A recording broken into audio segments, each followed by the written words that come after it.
Hello, my name is Daniel Orion, and I've had this bouzouki right here and this mandolin for a good long time now. Especially the bouzouki. I've had that thing for over 10 years. And it's just a cheap Bulgarian bouzouki. It's pretty nice. It's lasted me a long time. Mandolin I picked up free. Somebody gave it to me as a Johnson. But one thing that I've always wanted is a double neck bouzouki mandolin combination.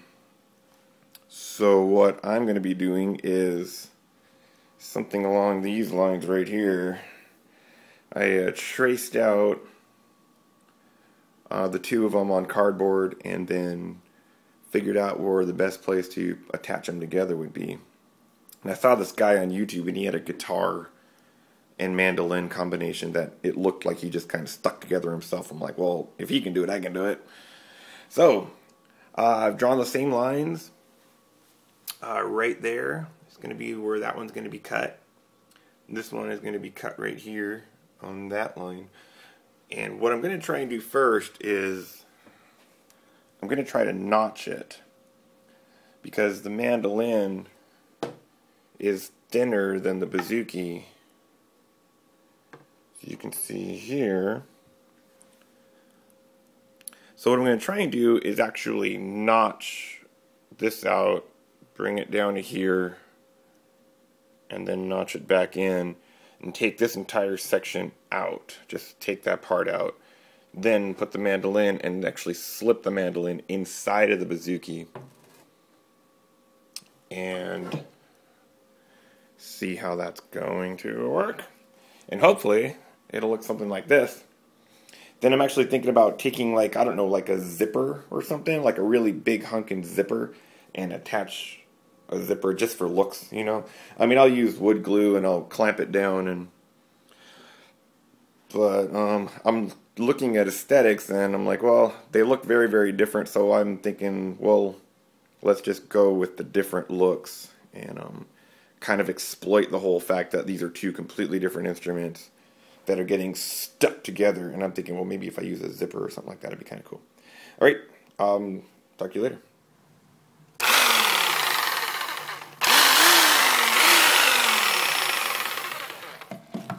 All right, I'm either going to screw up a perfectly good instrument or I'm going to make something awesome.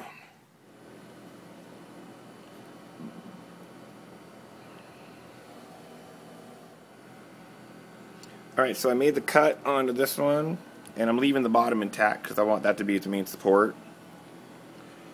A little bit of a rough cut, but it's looking pretty good. Then I cut the top part on this one.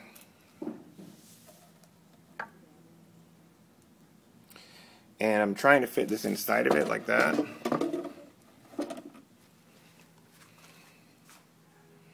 It's basically what it's going to look like. It's pretty cool. But I'm having trouble matching these up. So what I'm going to end up doing is I drew a line on the back that I'm going to actually just cut out that entire bottom because it's not fitting right there. I have no idea what I'm doing, but I'm going for it, baby. There's my car. Alright, well, I made my cuts and I got some really strong packing tape and I taped them together. Oh, they look awesome.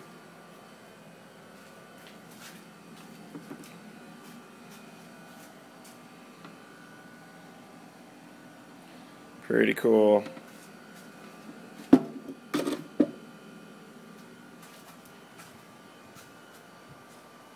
Oh yeah, baby.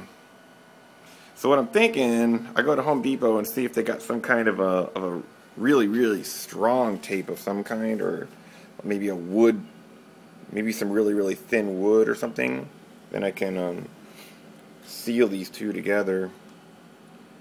The only thing I don't like is they're a little bit bowed inward right now. I don't like that. But not too bad. Not too bad. Alright, back the next day. I went to Home Depot and I picked up some foil tape. It's made of foil. Really, really high tack. And I'm putting them together. I'm using really small strips.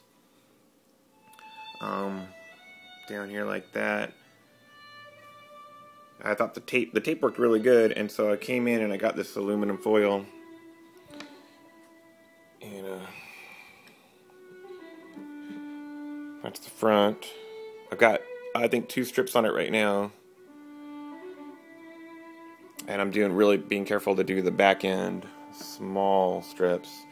Then I got some fiberglass resin, and what I'm gonna do is after I get it all taped up, I'm gonna resin the entire thing, all the seams and everything. I'm gonna put probably like 3 seams on it with the foil tape.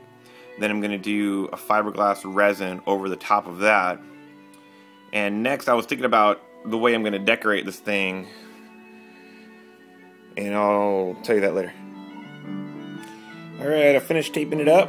I've got probably about 3 or so, maybe 4 bands on the top here in this seam, and I put some down at the bottom seam. Again, this is aluminum tape, so foil tape. It's really, really strong. That one, then it's all covering the backside. So yeah, it feels really solid too, so I'm pretty happy with the way it's coming out already. And it feels good when you hold it. It feels really right. So I'm really excited about this. So I can't wait to get next is the resin. Fiberglass resin. Gonna mix it up. I'm gonna put it on. Alright, I have just poured the first goop of resin on there.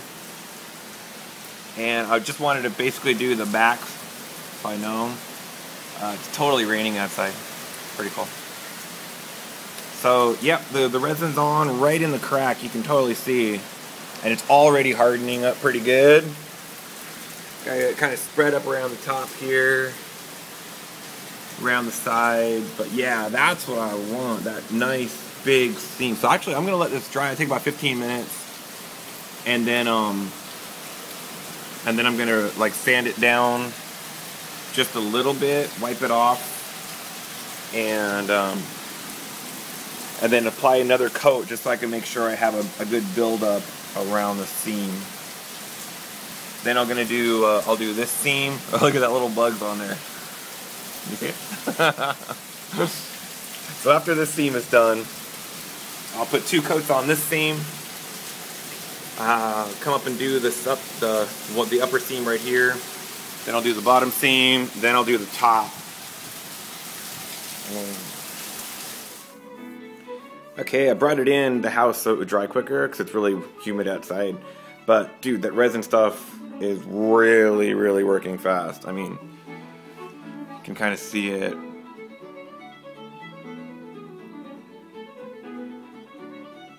I mean, it's only been like 10 minutes and I can already touch it. It's still a little bit tacky, but oh dude.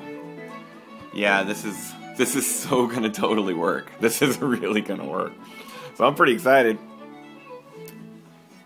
So yeah, I'll just do that. I'll do the ends up next because it only takes about 15 minutes. I'll give it, and then I'm gonna apply a second coat to the back just to build up that layer right there because that seam is the most important. I need that seam really covered. Then I'll do this seam, do the top seam, and then finally at the end I'll do the very front top seam up here. But it's already looking pretty bitchin'. There it is. So what I was thinking, I'm thinking after it's all resined up and sanded down, I'm thinking about just kind of like doing a flat black spray paint on it. Put some clockworks, you know, in different areas. Maybe put a big zipper right there, or a piano hinge, like that would just go across, you know, to make it literally look like it's 2 instruments hinged together.